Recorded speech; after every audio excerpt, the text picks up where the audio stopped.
तो आज का जो हमारा स्टॉक है वो है इन्फोसिस लिमिटेड, जो हमारे ग्रोथ स्टोरी का बहुत बड़ा पार्ट है, इंडिया की ग्रोथ स्टोरी का, टेक्नोलॉजी डिपार्टमेंट का सबसे बड़ा, आईटी सेक्टर का सबसे बड़ा प्लेयर जिसको हम बोला जाता है। ये वीडियो बनाने का कारण सीधा सीधा है, रिसेंटली ये बहुत ज़्यादा ड्रॉ डाउन किया है, लोगों को प्रॉफिट दिख रहा था 2000 तक जाके डायरेक्ट क्रैश करके अभी डिस्काउंट पे चल रहा है, 500 रुपये डायरेक्ट नीचे क्रैश मारा है कुछ दिनों पहले ही। तो इसीलिए हम लोग देखेंगे, बेसिक फंडामेंटल देखेंगे, ज़्यादा बड़ा वीडियो नहीं करेंगे। 22 का पी है, अभी भी क्रैश होने के बाद भी ये महंगा, ये देखो यहाँ महंगा चल रहा है, ठीक है। उसके बाद आरओसी देखो 37.5 का रिटर्न दिया है, return on capital employed, return on equity 28.8% का रिटर्न दिया है, उसके बाद भी नीचे है। लोग प्रॉफिट बुकिंग में बहुत है इसमें। रीजन क्या है पता है आपको? ये अपने ट्रम्प तात्या डोनाल्ड ट्रम्प क्या किया उसने, वो वीजा का कुछ हुआ ना, उसकी वजह से आईटी सेक्टर का काम गया, प्लस वो अभी जो काम हमें मिलता है हमारी कंपनियों को, लाइक दिस कंपनीज, लाइक ये अपना इन्फोसिस वगैरह, उनका काम छीन के अमेरिका में ही लेके जाने की कोशिश कर रहा है। तो these are the issues with the Infosys, इसलिए ये अभी स्टॉक पिट गया थोड़ा सा। पीयर कंपेरिजन में देखेंगे तो सभी का हालत थोड़ा सा खराब है। इसमें इन्फोसिस का देखेंगे तो डेट इक्विटी रेशो काफ़ी कम है, कोई टेंशन नहीं इसका। पी रेशो इंडस्ट्री पी 30 का है, ये सस्ता चल रहा है। उल्टा देखा हमने, इतने दिनों तक हम लोग देख रहे थे कि इंडस्ट्री पी से स्टॉक महंगा चलता है, यहाँ पे इंडस्ट्री पी से स्टॉक सस्ता चल रहा है। क्यों सस्ता चल रहा है? बिकॉज आईटी कंपनी के सर्विसेज बिजनेस में आते हैं लोग, अमेरिका ही मेन कस्टमर है हमारा, 60-70% तो काम अमेरिका के लिए कर रहे हैं हमारे लोग। हमारे यहाँ आईटी इंजीनियर काम इंडिया के लिए कहाँ कर रहे हैं? कम कर रहे हैं ना, 30-40% कर रहे हैं। बाकी सारी कंपनी अमेरिकन है। कोई आईटी वाले को लगेगा अपन जेन्युइन केस है ये। अल्टीमेटली आप अमेरिका के ही जॉब, अमेरिका के से लिए ही आप काम कर रहे हो ना, जॉब कर रहे हो। तो हमारी ये कंपनी जो है सॉफ्टवेयर बना के उन्हीं को बेचेंगी, तो अगर वो खरीदेगा नहीं तो कंपनी कहाँ से पैसा बनाएगी भाई? तो इसलिए ये स्टॉक को वैल्यू करके नीचे लाया गया है। ये पहले ओवर वैल्यूड था, बाकी ठीक है, बाकी कोई टेंशन नहीं इसका अगर हम लोग कैश फ्लो देखेंगे, कैश फ्लो तो ऑपरेटिंग एक्टिविटी से 35,000 का, ठीक है, पर ये मार्च के पहले है ना, ये मार्च के पहले का है, ठीक है।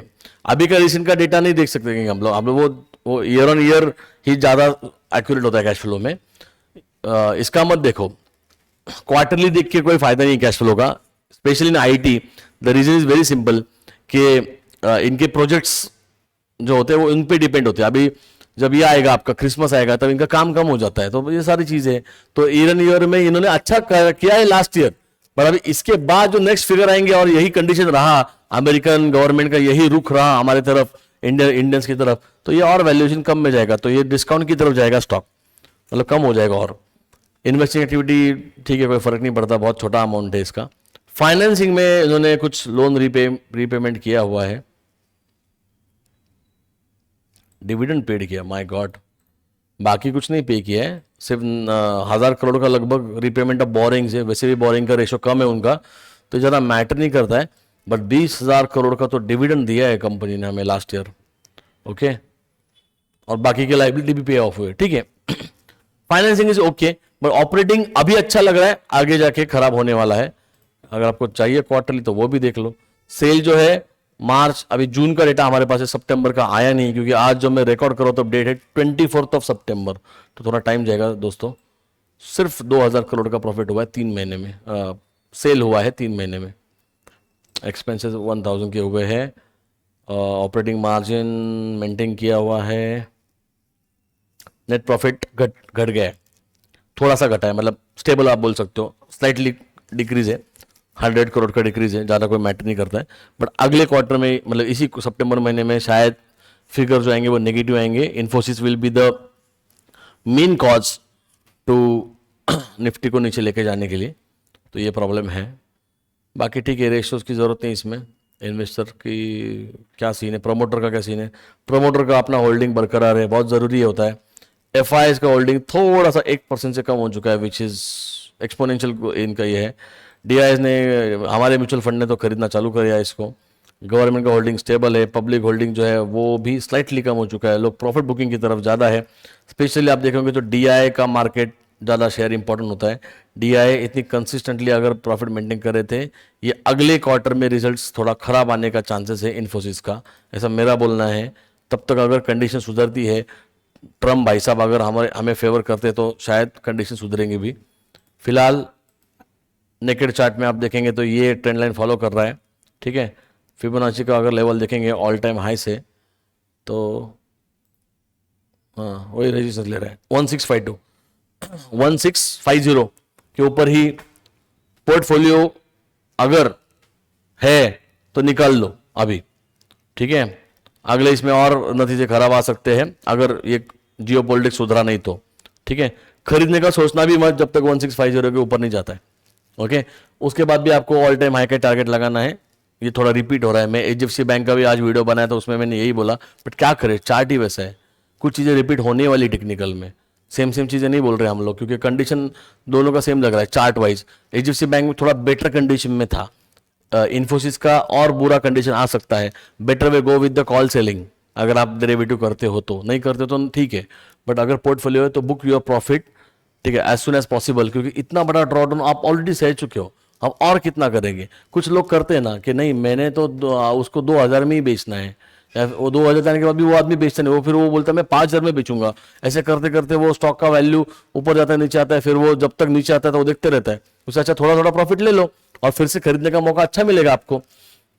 फिलहाल तो ट्रेंड मतलब साइडवेज में ही है, कोई रैली नहीं है, ठीक है।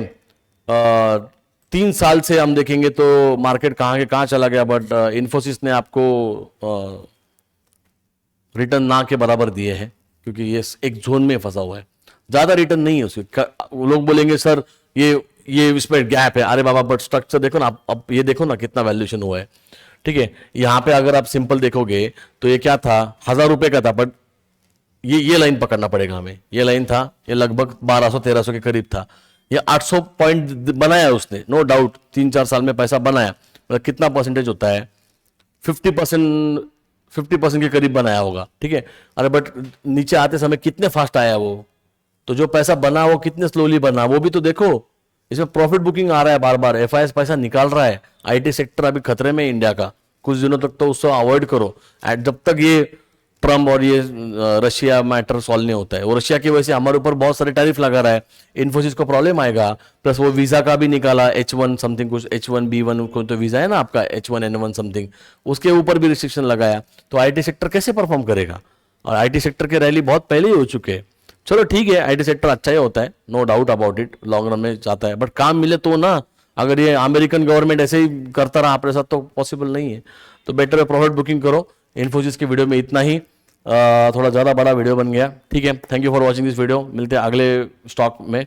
आपको कौन सा स्टॉक का एनालिसिस चाहिए बताइए, आपकी प्राइसिंग बताइए, आप अगर होल्ड कर रहे हो तो वो बताइए, अगर कॉल सेलिंग किया इसमें तो बहुत बढ़िया चीज़ है, कॉल सेलिंग किया होगा तो मुझे बताइए। कॉल सेलिंग करोगे तो ऊपर वाला OTM खरीद लेना, मार्जिन कम हो जाएगा, अगली एक्सपायरी को रोल ऑन करते रहना, रेंट मिलता रहेगा अपने इन्वेस्टमेंट पे बार बार, ठीक है। सो थैंक यू गाइस, मिलते हैं अगले वीडियो में, थैंक यू।